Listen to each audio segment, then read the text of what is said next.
Hello students, how are you? Hope you all are good. Actually, in this lockdown period, many of us are searching for the chapter-wise explanation of the syllabus. Okay, so today I am going to teach you about heredity and evolution. It is a first lesson of the science part 2 for State Board Maharashtra. Okay, now switch on to the topic. So our topic is heredity and evolution. So first we need to understand the definition of heredity and evolution. Heredity means the transfer of the biological characteristics from one generation to the another generation via the genes. अब इसमें क्या होता है कि जो biological characteristics होते हैं जो कि ऑलरेडी वन जनरेशन में प्रेजेंट होते हैं, जो पेरेंट्स में ऑलरेडी होते हैं, वो पेरेंट्स से जो न्यू बॉर्न बेबी है, जो न्यू जनरेशन है, उसमें ट्रांसफ़र होते हैं किसके थ्रू? जीन्स के through. Okay, now the question come, what is the biological characteristics. Biological characteristics पे ही डिपेंड होता है कि हमारी आईबॉल का कलर कैसा होगा या फिर हमारे हेयर का स्ट्रक्चर कैसा होगा. हमारे हेयर्स बहुत ज़्यादा कर्ली होंगे या स्ट्रेट होंगे, या तो फिर हमारा ब्लड ग्रुप क्या होगा, ए होगा, बी होगा या ए बी पॉजिटिव होगा, या फिर हमारी हाइट क्या होगी, हम बहुत ज़्यादा टॉल होंगे या शॉर्ट होंगे. ओके, सो ये सब चीज़ें डिपेंड करती है बायोलॉजिकल कैरेक्टरिस्टिक्स पे, जो कि ऑलरेडी वन जनरेशन में पेरेंट्स में होते हैं और via the genes new generation में अनदर जनरेशन में ट्रांसफ़र होते हैं. Okay, so it is the heredity. Switch on to the next topic, which is evolution. So evolution means the formation of new species due to change in the specific characteristic of the several generation of living organism as a response to the natural selection called evolution. अब इसमें क्या होता है कि एक generation से दूसरी generation form होती है जिसमें कुछ स्पेसिफिक कैरेक्टरिस्टिक्स होते हैं जो कि फर्स्ट जनरेशन में नहीं होती है.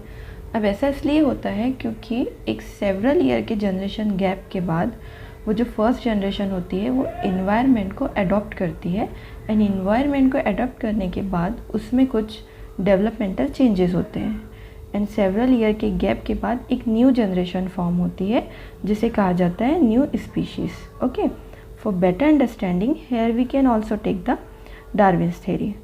For example, according to Darwin's apes are our ancestors. Okay, so अब इन्होंने क्या किया कि इन्वायरमेंट को अडॉप्ट किया एंड कुछ डेवलपमेंटल चेंजेस लाए, एंड सेवरल ईयर के जनरेशन गैप के बाद एक न्यू स्पीशीज़ फॉर्म हुई जिन्हें कहा गया ह्यूमन बींग्स. ओके, सो अब इनमें स्पेसिफिक क्या था ह्यूमंस में? सो इनमें स्पेसिफिक ये था कि इनमें जो स्पाइनल कॉर्ड थी उसका डेवलपमेंट हो चुका था, जिसकी वजह से ह्यूमंस लेग्स का यूज़ करने लगे वॉकिंग के लिए. ओके, जो कि एप्स में नहीं था, उनमें स्पाइनल कॉर्ड इतना डेवलप नहीं था, इसलिए वो लेग्स का यूज़ नहीं करते थे. सो it is the evolution. This all about the heredity and evolution. Hope you understand. So now we learn about the list of the scientists. It is very important to know because it always comes in MCQs, answer the following and filling the blanks, etc. So the name of the first scientist is Gregor Johann Mendel.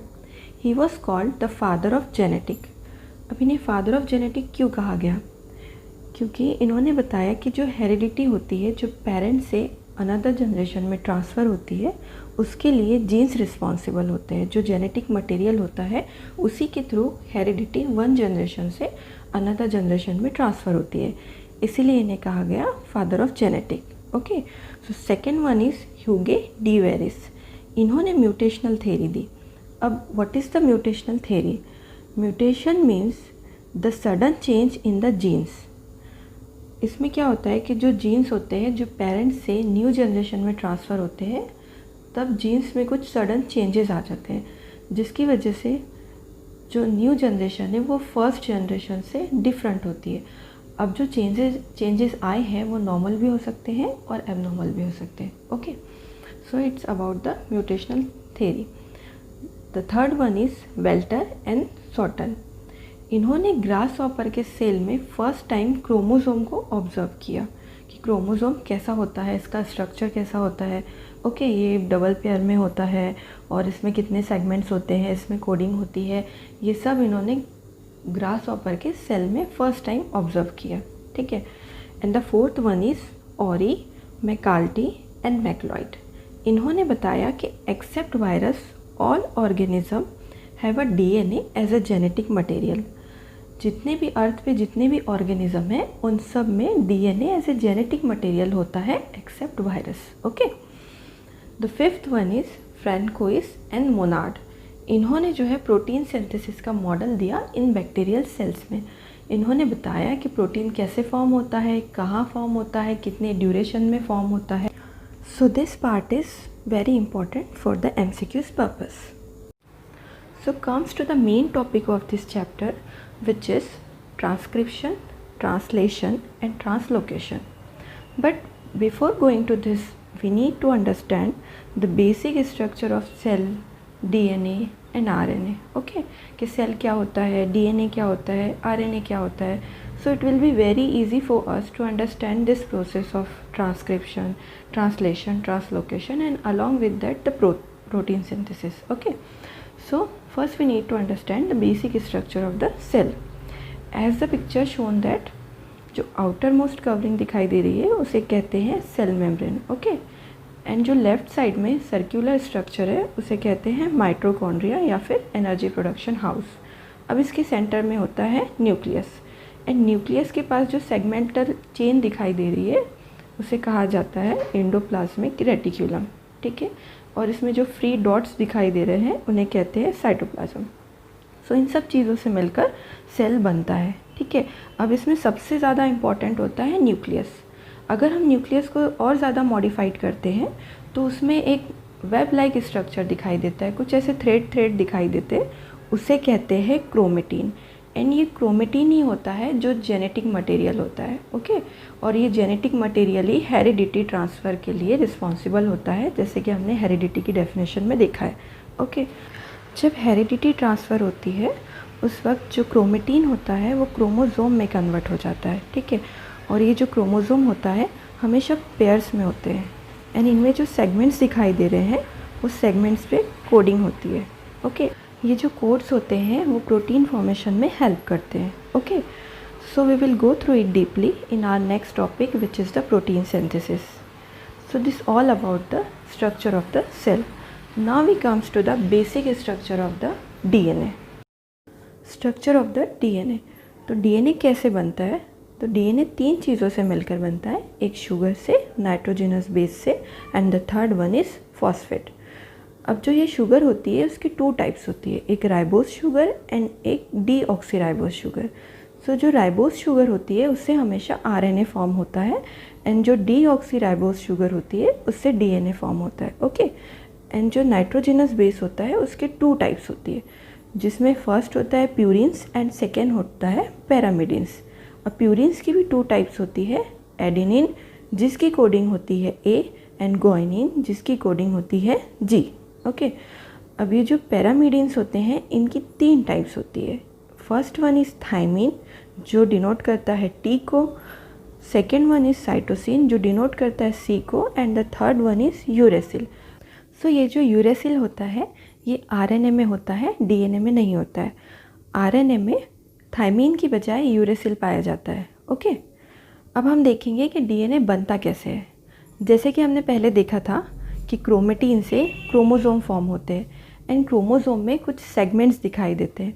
अगर हम उसको modified करेंगे तो वो segments एक chain like structure दिखाई देगा, जिसमें एक मॉलिक्यूल शुगर का होगा और एक मॉलिक्यूल फॉस्फेट का होगा. ऐसे ही ये चेन फॉर्म होती जाएगी, एक molecule sugar, then phosphate, again sugar and phosphate. ऐसे एक चेन फॉर्म होगी, एक स्टैंड बनेगा, एंड सेकेंड स्टैंड भी ऐसे ही फॉर्म होगा, एक मॉलिक्यूल शुगर का, एक मॉलिक्यूल फॉस्फेट का, ओके. फिर जब ये दोनों स्टैंड बन जाएंगे तो इन दोनों स्टैंड को जो कनेक्ट करेगा, जो जॉइंट करेगा, उसे कहा जाएगा नाइट्रोजनस बेस, ठीक है. ये नाइट्रोजनस बेस जो होता है इस पर कोडिंग्स होती है. अगर हम इस स्ट्रक्चर को थोड़ा ट्विस्ट करके देखते हैं या माइक्रोस्कोप में देखते हैं तो ये एक ट्विस्टेड स्ट्रक्चर दिखाई देगा जो कि है DNA का स्ट्रक्चर, और ये होता है डबल हेलिक्स, एंड इस पे होती है कोडिंग्स. सो अब ये जो डबल हेलिक्स स्ट्रक्चर है ये मिलके बना है शुगर से और फॉस्फेट से, एंड इन दोनों को जो कनेक्ट कर रहा है उसे कहा जाता है नाइट्रोजनस बेस। ठीक है, now comes to the nitrogenous base. अब नाइट्रोजनस बेस में 2 टाइप्स थी, purines and pyrimidines. So purine और पैरामिडिन्स एक दूसरे के साथ बॉन्डिंग में होती है। ठीक है, तो प्यूरिन्स में जो है एडेनिन और ग्वानिन, वो हमेशा थायमीन एंड साइटोसिन के कॉम्प्लीमेंट्री होते हैं। लाइक अगर एडेनिन है तो एडेनिन के साथ हमेशा थायमीन आएगा, और अगर ग्वानिन है तो उसके साथ हमेशा साइटोसिन आएगा। जैसे कि पिक्चर में दिखाई दे रहा है कि ए के साथ टी है, ए मीन्स एडेनिन, और उसके साथ जो कॉम्प्लीमेंट्री है, जो पेयर है वो टी है, इट मीन्स थायमीन है। And then again T and A, T means thymine and A for adenine. And guanine के साथ हमेशा साइटोसिन आता है, G and C, C and G. Cytosine के साथ हमेशा ग्वानिन आता है। ये एक दूसरे के कॉम्प्लीमेंट्री होते हैं, और इसी तरह से एक चेन फॉर्म हो जाती है जिसे कहा जाता है डीएनए। और ये जो डीएनए होता है यही जेनेटिक मटेरियल होता है जो कि हेरिडिटी ट्रांसफ़र के लिए रिस्पॉन्सिबल होता है। Okay, so this all about the DNA. So now comes to the structure of the RNA. RNA की 3 टाइप्स होती हैं। First mRNA, tRNA and rRNA. जो एमआरएनए होता है उसे कहा जाता है मैसेंजर आरएनए। ये सिंगल हेलिक्स होता है एंड ये थ्रेड लाइक स्ट्रक्चर होता है। Okay, and the second one is transfer RNA, tRNA. अब ये दोनों भी टाइप की कैरेक्टरिस्टिक शो करता है। ये सिंगल हेलिक्स भी होता है और डबल हेलिक्स भी होता है। एंड ट्रांसफ़र आरएनए ट्रांसक्रिप्शन के प्रोसेस में इम्पॉर्टेंट होता है। And the last one is rRNA which is the ribosomal RNA. ये राइबोसोमल आरएनए में एमआरएनए आकर फिक्स हो जाता है एंड प्रोटीन फॉर्मेशन में हेल्प करता है। Okay, so it's all about the RNA. So our next topic is transcription, translocation and the protein synthesis, which I will be going to take in my next video. So please friend, stay tuned, stay safe at home. Bye, take care.